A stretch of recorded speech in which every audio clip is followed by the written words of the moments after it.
Hey, how's it going, everybody? Welcome back to Art of Creation Homestead. My name is Jason. We're in the garden for a moment.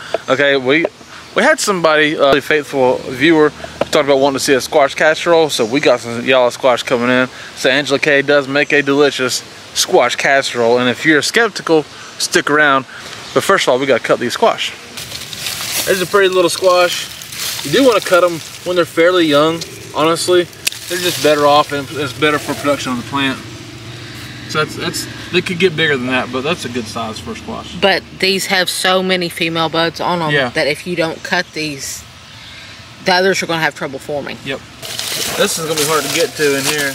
He's a little curved. It's curved. These are early straight neck, but sometimes they do curve. It's still a nice one. That one's a pretty one. Yep. There's another one. Nice one.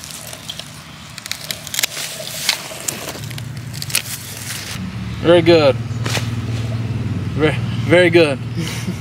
Now we've sliced up all of our squash. We've sliced it about that thick. Just a basic slice, nothing crazy. Just a basic slice. And we've also sliced up in like half moons about a half of a large onion. Now if you are crazy about onion, go for the whole onion.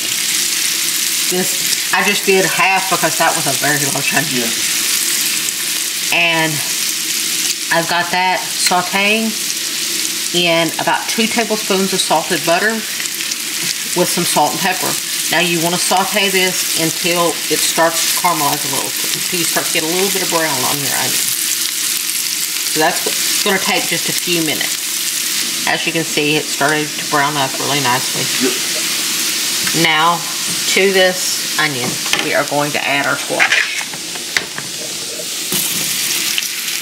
And this is a very important step of making the squash casserole. Yeah. It is very important because this will help leach out some of the water so your casserole is not watery. Yeah. If you were not aware, squash and zucchini have a lot of water in them. A ton of water. A lot. Yep. And if you put these in just raw in your casserole is going to be very watery. Yep.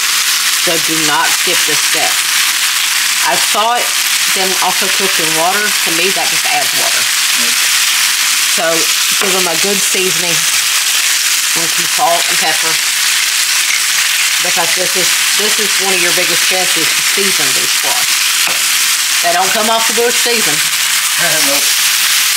So you want to turn them around in your pan with your onions. And just let them saute, and they will start to leach out their water. They'll get tender, they'll start to get a little tender, and then as they get tender, they'll start to leach the water. And that's what you want them to do, because then you're going to leave the water out of the casserole. Now, they've started getting tender and started getting a little color on them.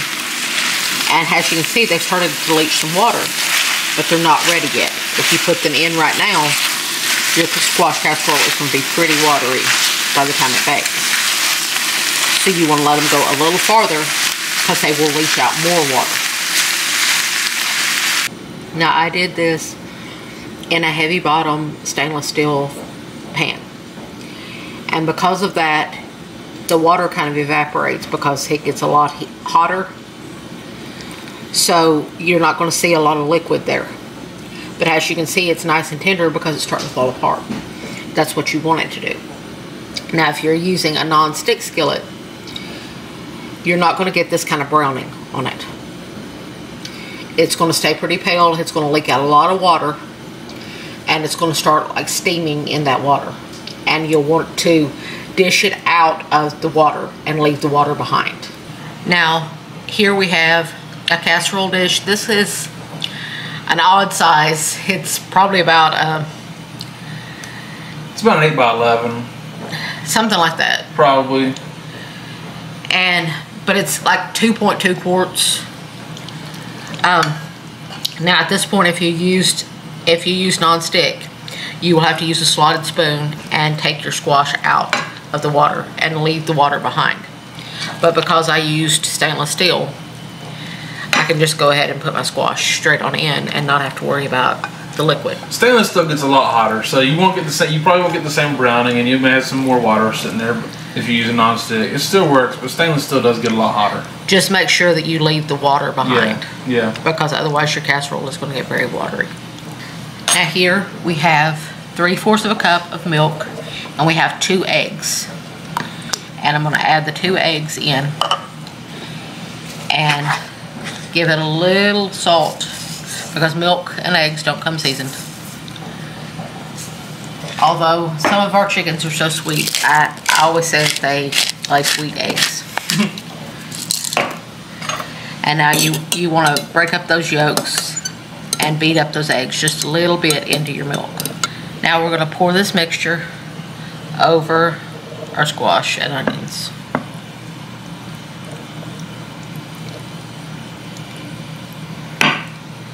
Now,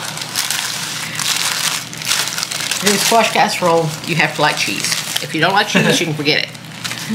So we have about 1.5 cups of shredded sharp cheddar and about 1/2 cup of shredded mozzarella. And I have shredded these myself. You will get much better melting if you shred them yourself. You want to top this with all of this goodness.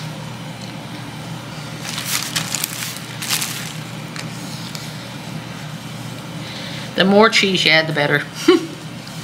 You can do just about any cheese you like, but this is a combination that I like with it. Now, to make it even better, we're going to add a sleeve of crushed up Ritz crackers.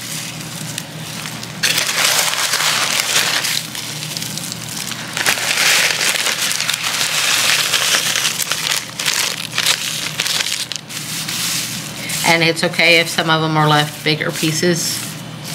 That's actually just fine. Now you want to take your hands and kind of mash it down. And it's okay if some of the liquid starts coming up and coming up to your crackers. You actually want that to happen, because your crackers start to absorb a little bit of it. Now we're going to put this into a 350-degree preheated oven until it's set up and isn't liquidy or jiggly in the middle. And there it is, folks. What, about 25 minutes or so? Yeah, it was in there for about 25 minutes until it was nice and set up.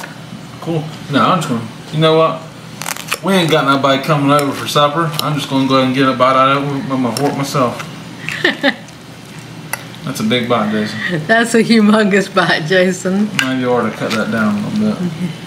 There's a good bite. It's steaming, so I may ought to blow on a little bit. I'm about to find out.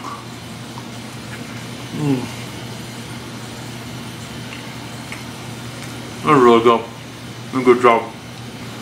It's delicious. Good squash flavor. That was cheese and crackers on top. It's so good. It really is a great way to use a bunch of squashes. Alright? It's just a side dish. Really simple. Gives you a good meat. We got pork chops going with it. Some pickled beets from last year. We got to get them used up. It's just a really good addition to a meal, and a great way to use your fresh squash that you wouldn't necessarily think about. So thank you guys so much for watching. We do appreciate it. My name is Jason. That's Angela K. This is Art of Creation Homestead. We love y'all. God bless you. Goodbye.